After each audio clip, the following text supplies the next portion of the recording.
Hello guys, तो कैसे हो आप सब लोग। आ चुके हैं हम एक बार फिर एक नई वीडियो के साथ। तो उम्मीद करता हूँ आप सभी लोग बढ़िया होंगे। तो बिना किसी बकवास के वीडियो को शुरू करते हैं।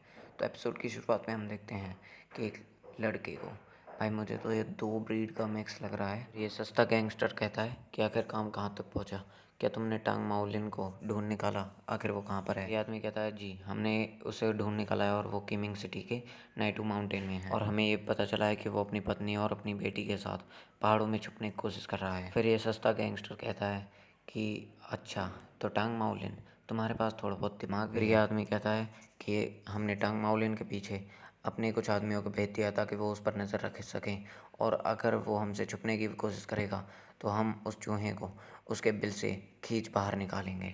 फिर वो सस्ता गैंगस्टर हंसते हुए कहता है बहुत खूब, बहुत बढ़िया, और हो सके तो तुम उससे दूर ही रहना, क्योंकि तुम दोनों सिर्फ रैंक 4 के मार्शल आर्टिस्ट हो, और तुम्हारा बहुत ज़्यादा बचना मुश्किल हो जाएगा अगर तुमने उसके सामने आने की कोशिश करी तो। और तुम मेरा तब तक इंतज़ार करना नाइटू माउंटेन में जब तक मैं वहाँ पर पहुँच नहीं जाऊँ।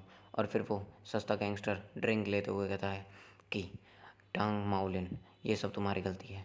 अगर मैंने तुम्हें मारा नहीं तो सब लोग समझेंगे कि जो वू जियांग जी है उसे बुली करना बहुत ज़्यादा आसान है।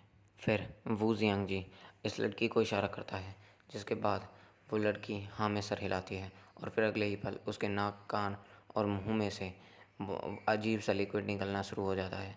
फिर वू जियांग जी उसे अपने गिलास में डाल लेता है और फिर उसे सूंघते हुए और खुश होते हुए पीने लगता है।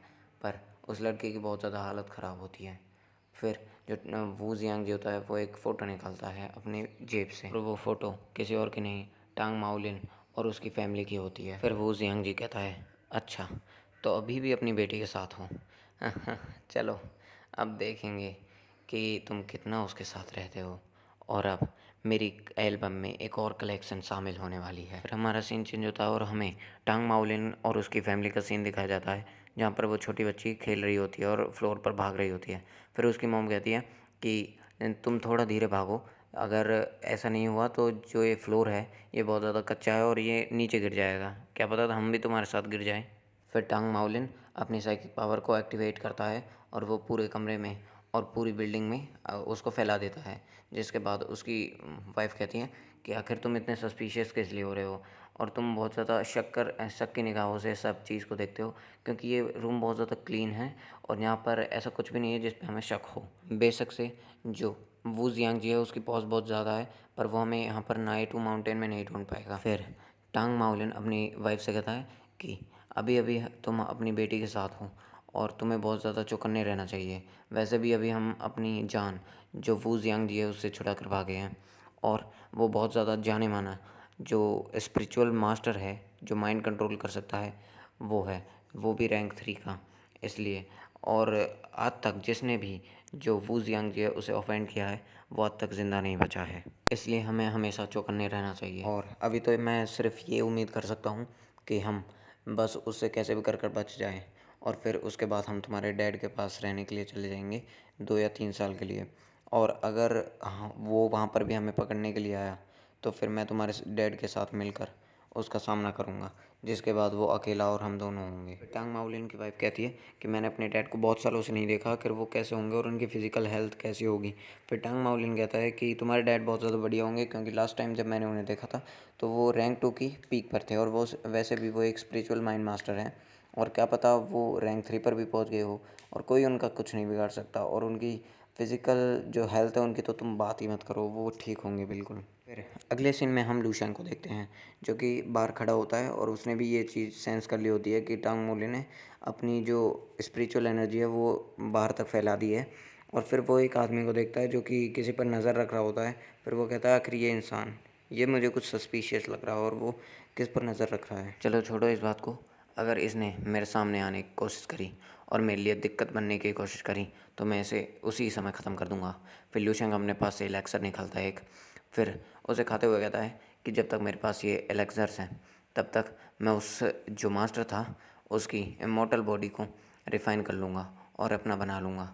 फिर उसके बाद मेरे पास सिर्फ दिक्कत ये रहेगी कि मुझे अपने जो बोन है और मसल्स और ब्लड है उसको रिफ़ाइन करना होगा। फिर लूशेंग उस पिल को लेने के बाद कहता है कि अगर मेरी प्रोग्रेस इसी तरह चलती रही और इसी रफ्तार में चलती रही तो मैं 2 महीने के कम समय में भी अपनी जो golden body, immortal golden body cultivation है उसके स्टेज 1 तक पहुँच जाऊँगा। जिसके बाद मेरे अंदर जो रैंक 4 का मार्शल आर्टिस्ट है उसकी ताकत जनरेट हो जाएगी अपने आप मेरे शरीर में। फिर हमारा सीन चेंज होता है और हमें लुशेंग को दिखाया जाता है जो कि अपना फ़ोन चेक कर रहा होता है और उसके पास उसकी मॉम का मैसेज आया होता है। फिर लुशेंग कहता है अब मैं और ज़्यादा छोटा बच्चा नहीं रहा। फिर सीन चेंज होता है और हमें टांग माओलिन की बेटी को दिखाया जाता है जो लुशेंग के पास मैसेज कर रही होती है।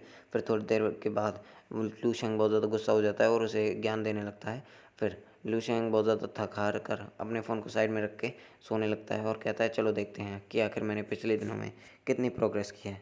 फिर लुशेंग अपने सपनों वाली दुनिया में पहुंच जाता है जो कि 10,000 साल आगे की होती है। फिर लुशेंग पर बहुत ज़्यादा ज़ॉम्बी हमला कर देते हैं। फिर लुशेंग उस ग्रैंड मास्टर वाली शील्ड को यूज़ करने लगता है, शुरू कर देता है। फिर लुशेंग एक ज़ॉम्बी को इतना ज़ोर से पंच मारता है कि उसकी कमर में से भी प्रेशर निकल जाता है चीर फाड़ कर, और फिर वो एक बहुत ज़्यादा धमाके का रूप ले लेता है। फिर उस धमाके के साथ बहुत ज़्यादा ज़ॉम्बी ख़त्म होना शुरू हो जाते हैं और वो पीछे जा जाकर बिल्डिंगों से टकराने शुरू हो जाते हैं। और जो ज़ॉम्बी उसके साथ नहीं मरे होते हैं लुशेंग उनको अपने हाथों से मारना शुरू कर देता है, अपनी स्पेशल एबिलिटी जो कि उसकी क्रिस्टल वाली होती है, आइस वाली। फिर लुशेंग कहता है कि अब मैं बिल्कुल ही अनस्टॉपेबल हो चुका हूँ और मैं इन्हें बिना किसी सेकंड को गवाए इनको हरा सकता हूँ और बिना थके इनको मार सकता हूँ, और अब मेरे पास ये बहुत ज़्यादा डिस्ट्रक्टिव पावर हाथ में लग गई है। फिर लुशेंग उन ज़ॉम्बी को ख़त्म करने के बाद एक आइकॉनिक पोज में खड़ा हो जाता है। फिर लुशेंग बहुत ज़्यादा चिंता में होता है अगले सीन में। फिर गाइस यहाँ पर हमारा एपिसोड ख़त्म हो जाता है, तो मिलेंगे अगले एपिसोड में। सो देखेंगे कि लुशेंग चिंता में किस लिए है। तो अगला एपिसोड देखना बिल्कुल मत भूलिएगा।